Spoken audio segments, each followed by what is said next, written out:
It's draft week, and it's only right that I start this Monday with a bang. The Sacramento Kings are reportedly super high on my guy, Keegan Murray. And apparently, he had dinner with De'Aaron Fox and Domantas Sabonis recently. Plus, Jaden Ivey spoke with the media, said he has not been in contact with the Sacramento Kings. I'm not concerned about that. And Rafael Barlowe joins me again on Locked On Kings to talk about Kai Soto and second-round potential targets for the Kings. It's all right here on the Locked On Kings podcast. You are Locked On Kings, your daily Sacramento Kings podcast, part of the Locked On Podcast Network, your team every day. And now, ladies and gentlemen, it is that time for another episode of Locked On Kings. Hello and welcome into Locked On Kings, your podcast hub for Sacramento Kings coverage all regular season and all off season. Today's episode is brought to you by BetOnline. They have you covered all season long with props, odds, and lines more than ever before. BetOnline, where the game starts. My name is Matt George. I have the privilege of being your host here. I'm a sports producer and reporter at ABC 10 in Sacramento. And I love this time of the year. I'm not going to lie to you, even though I wish, of course, the Sacramento Kings didn't care about the draft or didn't rely on the draft as much as they do, even from just a general NBA perspective. Seeing young men's dreams of playing in the NBA come true, daydreaming about what these players could be like, trying to figure out where the busts are, where the diamonds in the rough are, which players are going to end up having phenomenal NBA careers and which players are going to fall short. It's so much fun for an armchair general manager like myself. And of course, with the Sacramento Kings being in the position they are with the 4th overall pick, a power position, which I talked a lot about on my most recent episode of Locked On Kings for you to go and check out. As much as all of this pressure is on the Sacramento Kings, it is a great time for the Sacramento Kings. They have a tremendous opportunities that we know this organization, not necessarily this front office, but this organization has botched in the past. They cannot afford to botch it this time.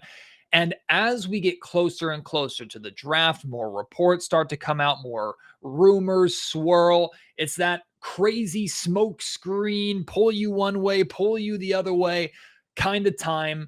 And we have to take our magnifying glass out, right, and look around and try and figure out, okay, what's real and what's not. Let's read between the lines and find the truth here and find what's a little fabricated. Where is it coming from? What is this information coming from an agent? Is this information coming from the team? Is a team trying to convince another team that they're not going to take a player? Are they trying to raise potential trade value of a draft pick? All of this stuff happening seemingly every hour of every day here on draft week. And I absolutely love this time. And some of the latest information to come out via Chris Haynes of Yahoo Sports, a conversation that he had with Iowa's Keegan Murray, who, if you've listened to Locked On Kings during this draft process, you know how high I am on Keegan Murray, how big of a fan I am of Keegan Murray, how great of a fit I think Keegan Murray can be here. Plus, I don't think his ceiling is that much lower than a guy like Jaden Ivey, who so many people are infatuated with at that 4 spot. Keegan Murray allegedly or reportedly, according to this conversation that Chris Haynes had with him, we know Keegan shared with us in his pre-draft media availability that he had been in contact with the Kings, had met with the Kings. I had also heard that.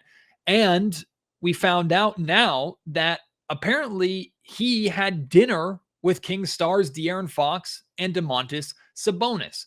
Now, we don't have to read too far into that, but we know that the only reason you would do something like that is if you're seriously considering the young man and you want your stars to get an idea of who this young man is, talk about how they could work together, how Keegan could fit with them, and obviously get their opinion on the situation.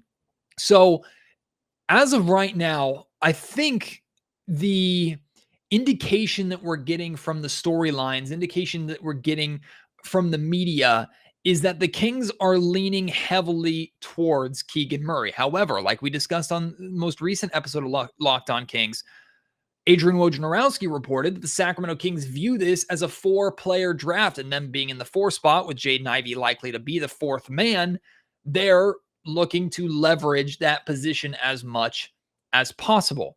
And that leads to Jaden Ivey's pre-draft Zoom media availability that he had earlier today, Monday morning, and he talked about his lack of meetings, lack of conversations with the Sacramento Kings. He has not met with them. He has not worked out with them. He has not been in contact with them. And I know that concerned a lot of Kings fans. Now, that also excited a lot of Detroit Pistons fans or Indiana Pacers fans or fans of other teams who are hoping that Jaden Ivey falls to them. Let me be perfectly clear. I'm not concerned about this at all. And if the Sacramento Kings want to take Jaden Ivey, if taking Jaden Ivey is, in Monte McNair's mind, the right move at number 4, regardless of if they've been in contact or not, he's going to take Jaden Ivey. And I have no concern about Jaden Ivey being unhappy being in Sacramento. We talked about before how it's been reported that Jaden Ivey, the Kings aren't necessarily Jaden Ivey's first fit. And based off of some of the comments that he made here, it almost sounded like he was making a case as to why the Kings shouldn't take him, talking about how they already have De'Aaron Fox here. They have Domantas Sabonis. They drafted Davion Mitchell last year. Again, reading between the lines, it almost sounded like Jaden Ivey was saying, look, I would play for the Sacramento Kings, and I'm not intentionally avoiding or not talking to the Kings, but there are reasons why my camp, Sacramento Kings, potentially don't think that the fit is correct. But that doesn't mean just because the fit is incorrect that the Sacramento Kings shouldn't try and leverage the teams who want Jaden Ivey. If the Kings are as high as they are on Keegan Murray, one, I don't blame them at all because I'm just as high on them. I think assuming these reports or this conversation isn't just smokescreen, that this idea that the Kings are super high on Keegan Murray and that he's having dinner with Fox and Sabonis is not just smokescreen. I do believe, based off my understanding, that the Kings really, really do like Keegan Murray. I believe that Monte McNair would have no problem drafting Keegan Murray at 4 and just calling it a night. However, if the Kings willingly allow Jaden Ivey to fall to Detroit, to fall to 5, and I know the Detroit Pistons are very interested in Jaden Ivey, that can be looked at as a significant missed opportunity, especially when, theoretically, you could try to leverage the situation, leverage the Pistons' desire to draft Jaden Ivey and try and move back one spot, still get your guy in Keegan Murray, and pick up an asset on top of that. But at the same time, the Detroit Pistons could say, okay, fine, we're just going to take Keegan Murray. If you take Jaden Ivey, we'll take Keegan Murray, and that'll be that. We're just fine with Keegan Murray as well. Again, this is all smokescreen. These are all negotiations, things that are happening behind closed doors or over phone calls back and forth. It's all posturing as we approach draft night. Monte McNair, I believe, is setting himself up to be on the clock at 4 with Jaden Ivey there on the table, for him to make calls to the other teams who are interested in him and say, make us an offer we can't refuse, or you're not going to get Jaden Ivey. And then, as if he doesn't get the offer that he wants, as the clock ticks down 5, 4, 3, 2, 1, and he has to submit a pick, he has to choose in that moment. Do we go with Jaden Ivey and the upside and maybe look to move him later on or try and figure it out? Or do we take the guy that we want all along in Keegan Murray and kind of let our bluff, for lack of a better term, fall through? So many routes, so many ways the draft night can go for the Sacramento Kings. Also, separate, there are reports that the Sacramento Kings have engaged in conversations with the Atlanta Hawks around John Collins. That's a name that we've talked about a lot this offseason as a potential target for the Sacramento Kings. But the main note, the main thing to talk about these rumors, this conversation, is that the Sacramento Kings theoretically or reportedly are not making the 4th pick available in those conversations, meaning the Kings are interested in potentially trading for John Collins. They're not going to trade the number 4 pick for John Collins. That move would be a move in addition to what the Sacramento Kings do with the 4th pick. There are a lot of ways, like I said, that draft night can go for the Sacramento Kings, and most of those ways result in the Kings getting a really, really good player. All of them have an element of risk, and again, like I've said time and time before, no matter what happens, the Sacramento Kings have to get it right.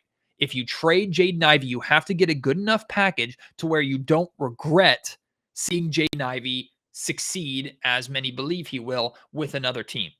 If you let Jaden Ivey slide to 5 because you're so high on Keegan Murray at 4, you better be right.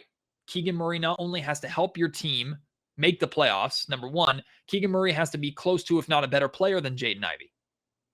Now, if Jaden Ivey ends up having the better career than Keegan Murray, but Keegan Murray is part of a future championship team in Sacramento, that's a pill you can swallow, right? But you can't have another 2018 situation. You can't have another situation. Again, as high as I am on Keegan Murray, I know there's an element of risk to this. You draft Keegan Murray and maybe at best he's a solid role player, but he never really helps the Kings make the playoffs or go even beyond that. And Jaden Ivey becomes the next John Morant or next exciting young guard that leads the Detroit Pistons or Indiana Pacers, whoever would take him to the promised land. This is where the pressure is so heavily on the shoulders of Monte McNair. And those of us who are in the media, those of us who are fans who are debating what the Kings should do, we get to kind of have fun. We get to enjoy the conversations, enjoy sharing our opinion, knowing that nothing's really on the line. It's all on the line for Monte McNair. But at the same time, he is in a position of, I believe, significant power. The Kings moving up to from 7 to 4, just 3 spots, with Jaden Ivey being that fourth man on most people's boards and many teams wanting Jaden Ivey, Ivey being the best guard in this draft class. And of course, the NBA is a guards league. That is a position of power for the Sacramento Kings to exploit. We could look back at the Kings moving up 3 spots in the draft lottery and trading this 4th pick, trading essentially Jaden Ivey away as the move that finally righted the ship in Sacramento. And then again, we could also look at it as just another draft night blunder. I love the stakes. I can't wait to see what happens on Thursday night. Of course, we'll cover it heavily here on the Locked On Kings podcast. We're going to be doing a live Locked On NBA draft show for you to check out. I'm going to be working at ABC 10, covering the draft on ABC 10. It's airing on ABC 10, so I won't be able to drop a Locked On Kings podcast like right after the draft itself, but I will, of course, have a draft edition of Locked On Kings a few hours after the draft concludes for you. And the Kings aren't just picking in the first round, you know. They also have a couple of second-round picks. McNair might want to move those picks. McNair might plan on making selections at those picks. We've talked so much about this 4th pick. We haven't talked really at all about these 2 second-round picks, and I'm someone who doesn't necessarily always recognize the value of the second round or pay enough attention to the second round. So I'm bringing in my guy. He's coming back. Rafael Barlowe from the Locked On NBA Big Board does a phenomenal job scouting talent. He's going to share with us a few names to keep our eyes on for the second round, names that could be good fits for the Sacramento Kings. And we're going to talk about a prospect that I've been asked so much about, and I know he has such a rabid fan base, Kai Soto. We're talking about all of that in the next segment after I tell you about our great title sponsor here of the Locked On Kings podcast today. That's BetOnline.net, your number one source for all your betting needs and sports information. You can find all the latest sports developments, league reviews, and news, including this year's NHL playoffs and Major League Baseball.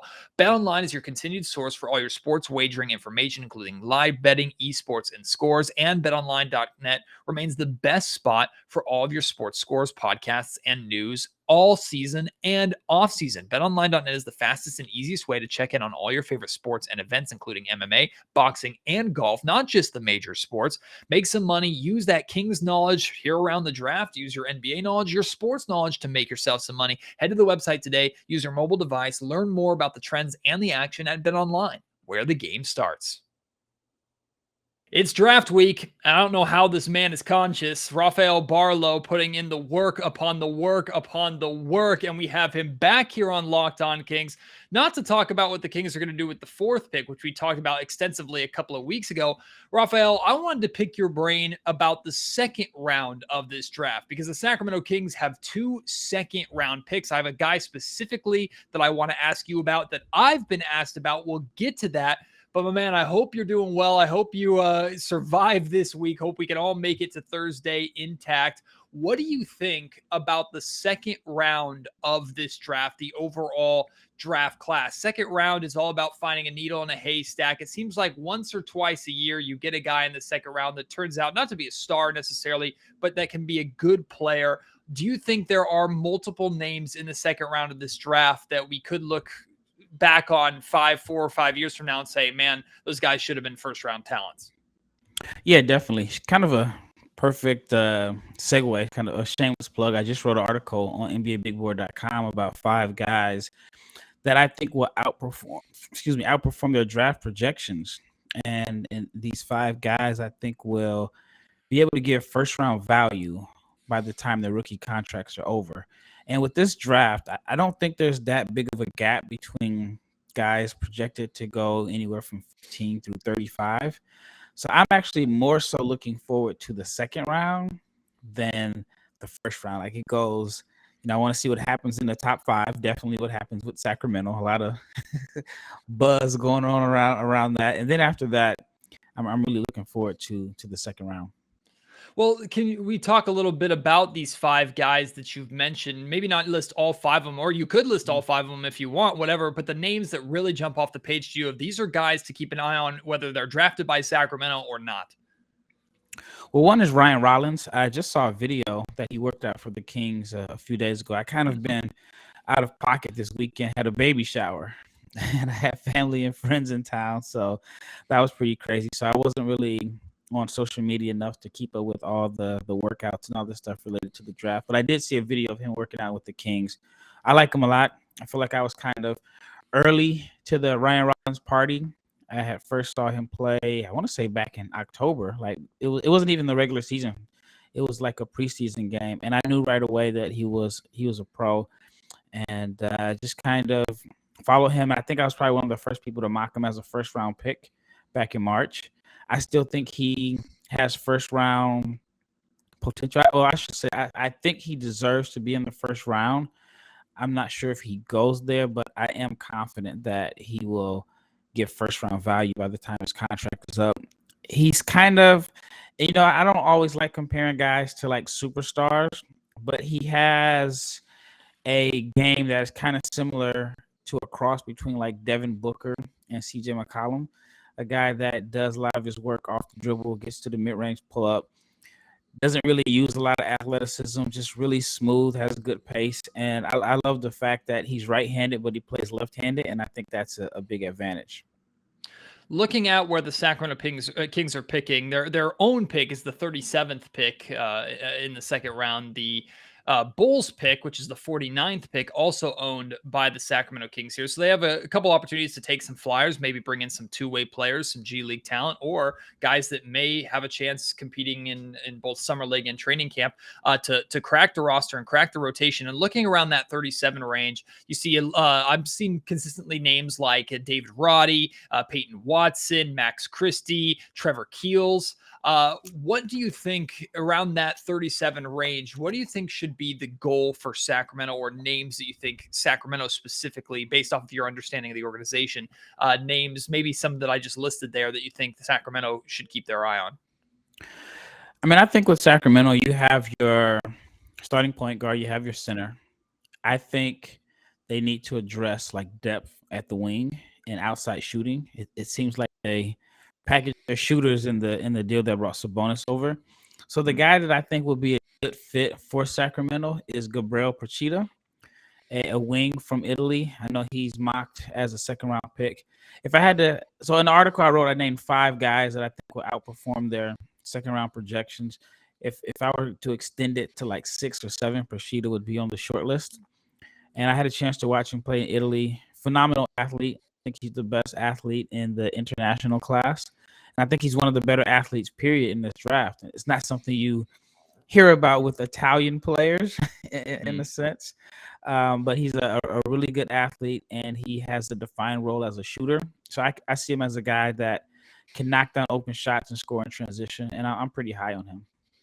What is your philosophy for second round picks? Typically, do you notice patterns of these types of players typically fare better, like shooters tend to fare better than maybe defensive players, or maybe defensive players fare better than bigs? Or do you notice any trends when looking at the second round of types of players that typically have success? I'd say it's the 4-year senior, or the guy that has experience in college, that is ready to come in and contribute right away. So you look at like Herb Jones from last year. He was SEC Player of the Year, and ends up going 38 to the Pelicans, makes all rookie team. And then, I mean, some of the bigger names, you can look at Draymond Green, played a lot at Michigan State, was ready to come in and contribute right away. And then Jalen Brunson, who I think was the 33rd pick, won 2 national titles at Villanova. So I mean, those guys came in with experience, and I think it can help them out because it seems like the draft is getting younger every year. And so even though they've played 3 or 4 years in college, sometimes they may have, people may say they may not have the same upside as this 18 or 19-year-old kid, and they get looked over, and teams realize like they were more ready to come in and contribute, more mature. And so I think that is probably one of the trends.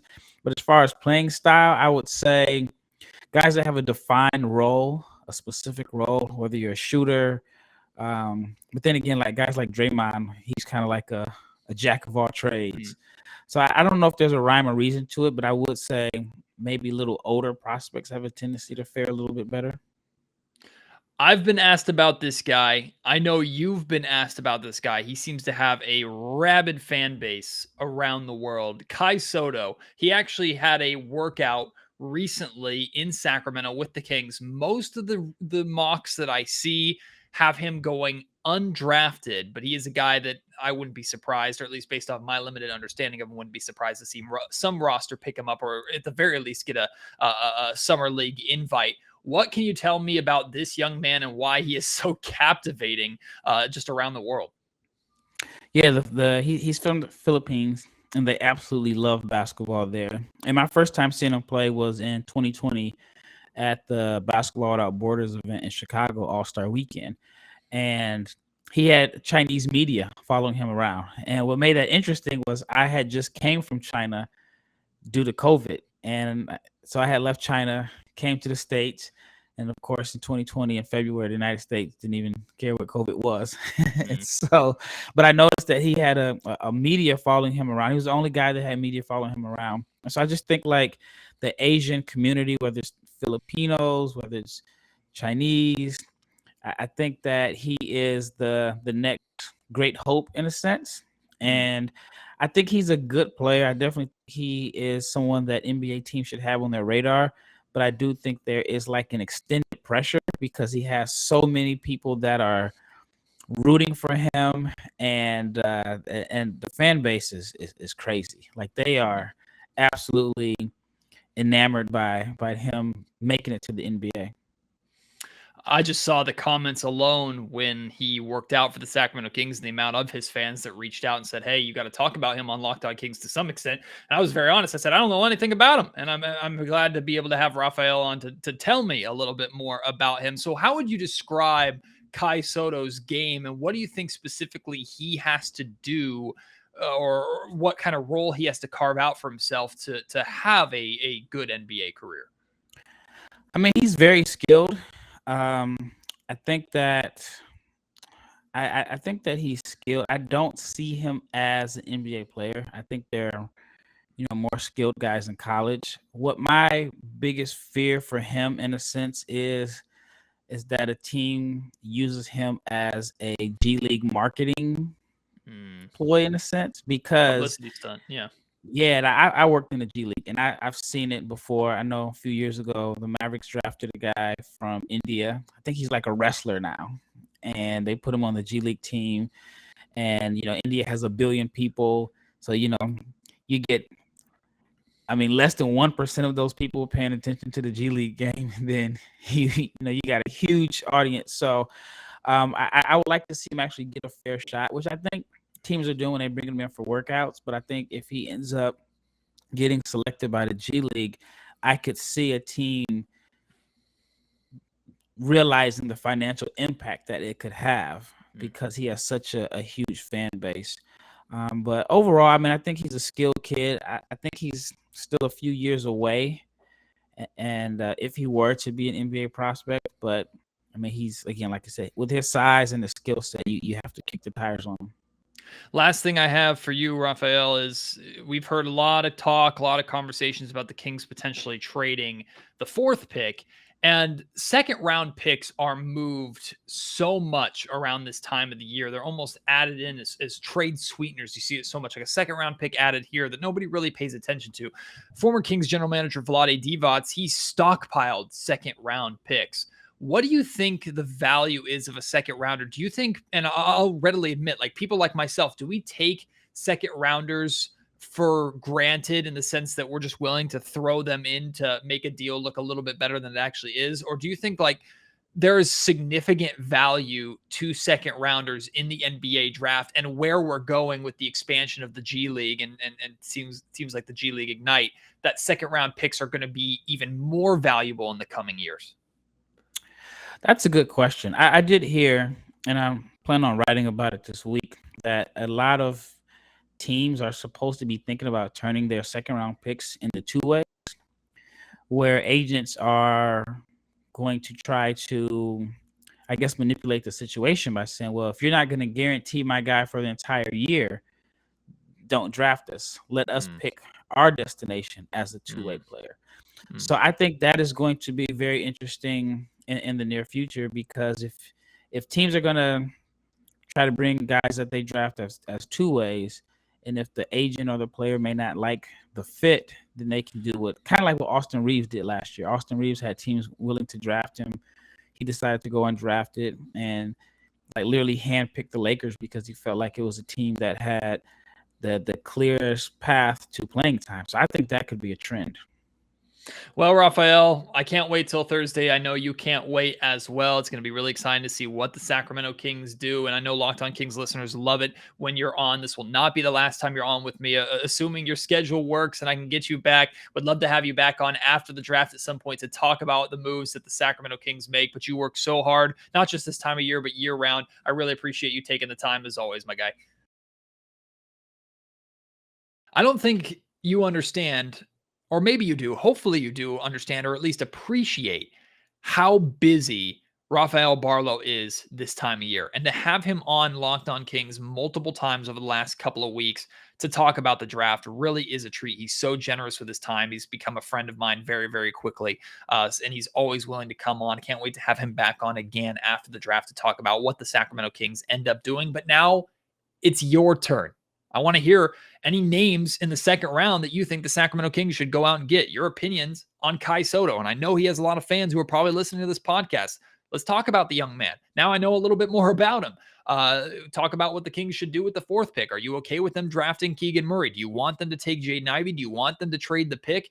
It's draft week. Let's talk about it. At Matt George Sack on Twitter. Email me, mattgeorgesports@gmail.com. Leave your thoughts in the YouTube comment section down below. I have a lot of great content coming for you on Locked On Kings this week. Of course, not just the NBA draft on Thursday and post-draft coverage here on Locked On Kings. I also have another Locked On NBA, or rather Locked On Kings media roundtable coming. I'm going to have 3 guests join me for a pre-draft edition of a Locked On media roundtable. I'll share those names with you a little bit later on, the 3 who are joining me. That episode should be out on Wednesday, the day before the draft, and it hasn't been confirmed yet, or at least I haven't seen it confirmed, but I believe new Kings head coach Mike Brown, his introductory press conference is going to be this week, at some point this week. Of course, he's involved in the Warriors championship parade happening right now, actually. Whenever Mike Brown speaks, hopefully it's this week, I will have that full press conference for you right here on Locked On Kings and my thoughts on the things that Mike Brown had to say. I will be in the Golden One Center for that press conference as well. So keep an eye out for that. And then after the draft, so much more coverage. Then we'll dive into free agency. We'll talk about whatever moves the Kings make. We'll dissect everything. We'll talk about how it sets up the remainder of the offseason, how it sets up next season, man. The Locked On Kings content coming for you. It's just going to be so much. So make sure you keep tuning in to the Locked On Kings podcast. Really appreciate all of you who have shown such tremendous support already this offseason, and it's only going to get better and only going to get more fun.